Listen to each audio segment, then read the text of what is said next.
And so I saw you were kind of laughing along with this presser with those clips. He does have a great sense of comic timing. Would you say he's a colleague of yours in the world of stand-up comedy? Trump is really funny, and it's a good contrast to when Biden used to say some nonsense and then go, no joke. And people would say, yeah, that wasn't a joke. No one thinks you're joking. I think you can tell he's got the press on their heels because the gotcha questions are getting more and more ridiculous. This, Mr. President, do you have any secret plans you can fill us in on right now? If you bomb Tehran, will you send them a save the date email first? And now you have this relationship where you can say to him, like, that's a stupid question. Why are you wasting our time with that? I like that it's such a contrast, like Guy said, that you see people moaning about why doesn't Trump do something about it? Because he hasn't taken over yet. All right, ladies and gentlemen, I see somebody staring at me saying, am I supposed to be here this early or what? Anyways, he's a conservative, anti-socialism, elite pizza lover, understands what forget about it means, and he's an expert on Marxism, the expert for the Dave Weinbaum Show. Please welcome Chris Adamo. And also, he is the author of Rules for Defeating Radicals. Yeah, I had to bring my mic over here. Can you hear me okay?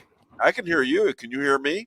Yep, I can hear you great. This thing has a habit of shutting down all of a sudden. Oh, there's my book. Thank you. Sorry. A little disorganized this morning. You got me up early, Dave, and I wasn't really sure that you meant it when you said 8:40. I mean, this is kind of early, but you know what? You're taking the rabbi's spot, basically. Well, I hope the rabbi is doing well. Are you okay? The rabbi's doing well. We need to hear from him. Well, yeah, but he was traveling today. Oh, okay. So, sorry, that happens about 3 or 4 times a year where he has to go and talk to. Safe travels to him. He's definitely eyes on the ground. We need that. So sometimes he stays at my house even. Oh, yeah. So I have my wife who's a Christian minister, and then I have a rabbi staying with us. It's a little weird. Let me tell you. So I won't bring over the pepperoni pizza while he's there. I'll make you.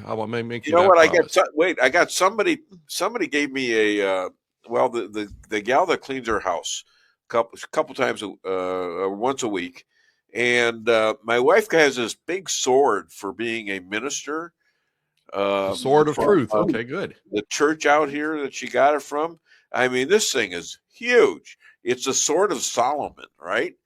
And one of her duties is to get Jews like me to become Christians, okay, and to believe in Jesus and all that, and it's fine. But I get a little nervous with that sword around there. So yesterday, I get something it looks like it's like a shield. It says, what does it say? The laundry room on it, right? Honey? What? It says the laundry room? Yes, it does. Yes, pretend like you're not paying attention now. I'm sorry. I'm looking for information for your show. This is about you. And so I try to include you on all the good and bad stuff. Yes, the laundry room sign is great. Yes, it's a laundry, but it looks like a big shield that I can use in case she ever gets mad at me and comes at me with this huge sword. I don't even know how she picks it up. It's so heavy. Anyways, so what do you want to talk about there, Chris? Well, I got several things to go, but last time we spoke, you said you had several questions for me that we didn't get to, and so I thought, if you want to go through those first, otherwise I got a bunch here. Well, Trump to Senator Warren.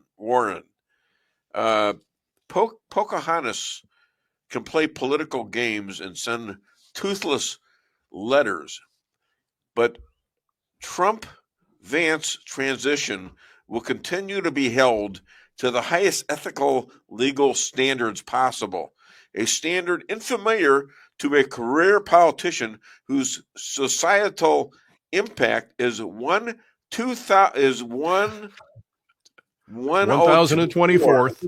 Yeah, 1,024th of Elon Musk's. Yeah. Okay, so what do you think of that?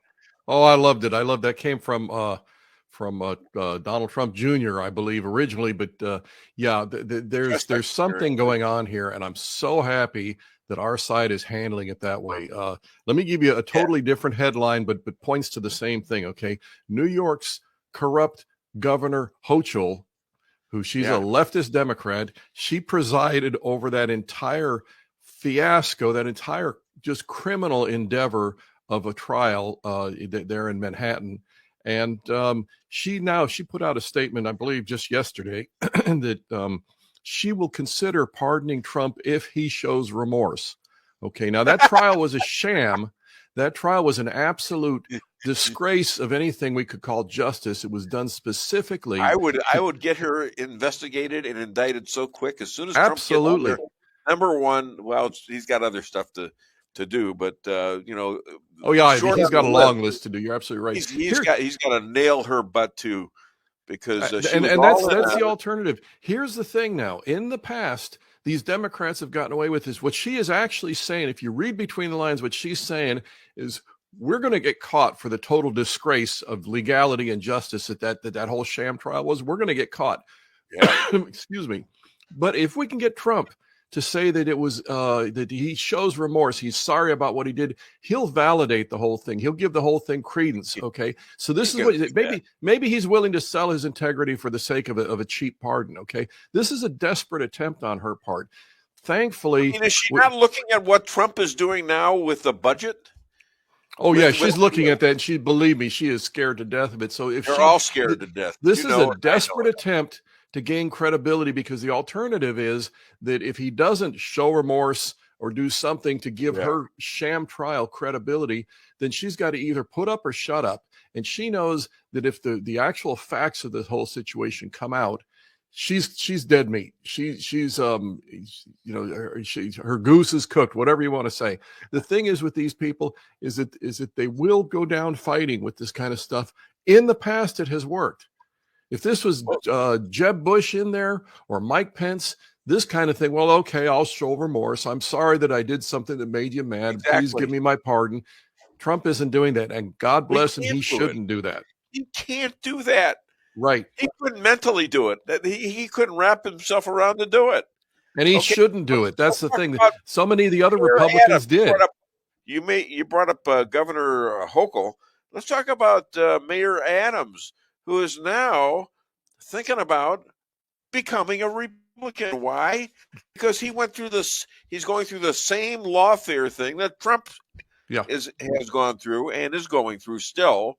Although it's getting to be finding people that are going to try him is almost gone because of look what happened to Fannie yesterday. Oh yeah, this is exactly what happens when we stand. This is if there's something we could put in, letters of fire on a piece of granite somewhere.